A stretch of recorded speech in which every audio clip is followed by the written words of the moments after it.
Welcome to DAX Wednesdays, our bi-weekly video episode on DAX formulas and how to use them. In today's video, we're going to have a look at a DAX function called DATEADD. DATEADD belongs to the time intelligence family of DAX functions. So let's switch to PowerBI for the demonstration. Over here, we have a data model open with the following columns: customer segment, we have the order date, then sales, which is nothing but quantity multiplied by price per unit for that particular row. We have the order date, which is ranging from January 2012 to December 2015. So we are talking about a 4-year data range. If you're following along, just make sure that the order date column has the following data type as date and the format shown over here: month, year. We'll move on to the report view and to put in table visualization. So let's click on this icon, drag it a bit like this, expand it. The data fields that we are going to choose are order date and sales. So as you can see, the order date is not represented in the manner that we want. You click on the arrow over here, so we can see it has selected date hierarchy by default. So we switch it to order date, and the order date is represented in the manner that we want it. So DATEADD is an interesting time intelligence function. I'm just going to click on the 3 dots over here, put in new measure. I'm going to put in some DATEADD is equal to calculate. And calculate is going to ask me to put in an expression. I'll put in sum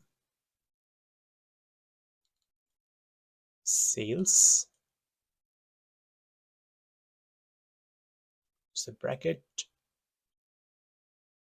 and it's asking me to put in the filter parameter for the calculate DAX function. So now we are going to use the DATEADD filter.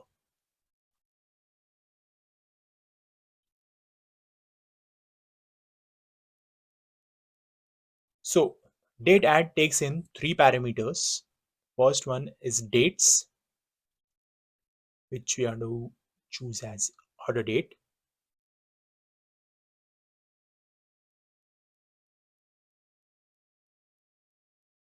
Next is going to be put it in a comma over here. It's asking us for the number of intervals. So unlike the previous month DAX function that we saw earlier, DATEADD is a very flexible DAX function in which you're not restricted to find what were the sales for the previous month. Over here with DATEADD, we have the flexibility to find the data in the future or even in the past. The intervals can be months, the intervals can be years, the intervals can be quarters. The purpose of this demonstration, let's put in -1. So we put in a comma over here, and it's asking us to put in the third parameter, which is the interval. Interval is nothing but the units that we want to put in, such as day, month, quarter, or year. So for the demonstration purposes, we want to choose month. We close this bracket, and here we go. So as you can see, the measure has been added to the data model. We will add it to our table.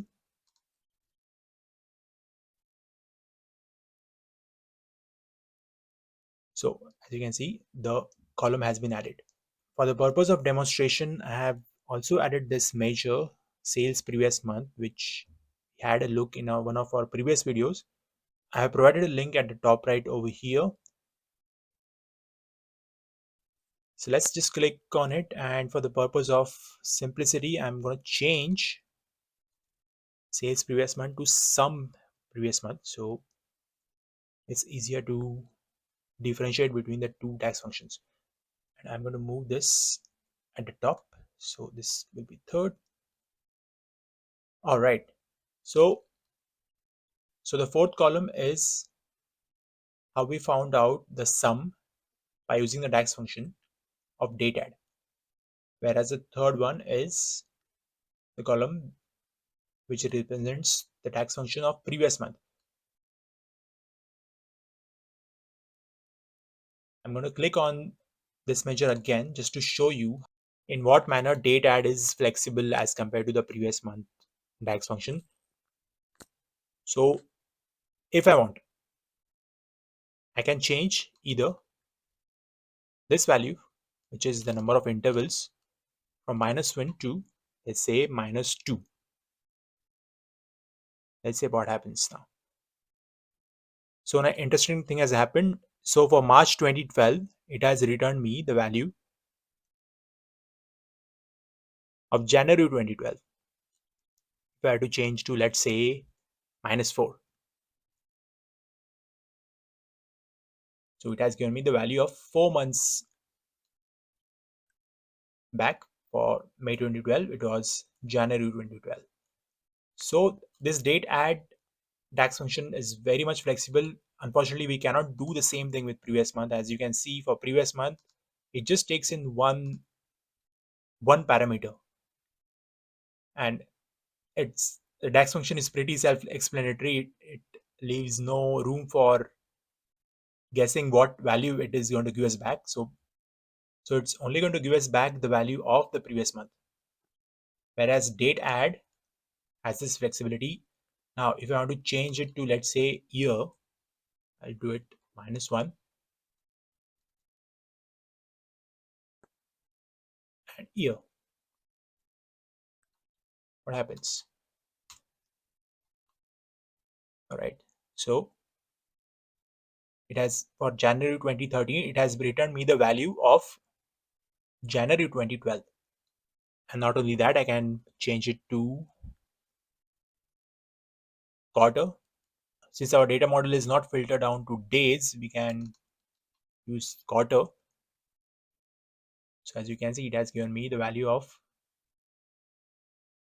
3 months back. And not only that, I can change this to, let's say, +1. What happens now? For +1,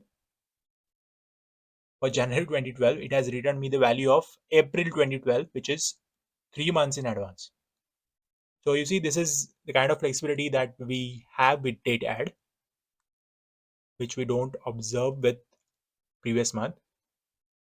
So this is how you can favor this DAX function over other time intelligence functions such as previous month.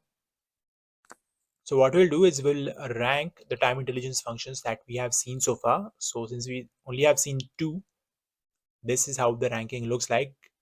DATEADD is much better than previous month.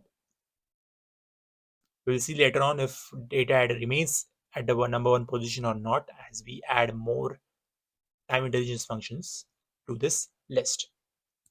Do not forget to tell me in the comments what you thought about this video. I'll see you in the next video.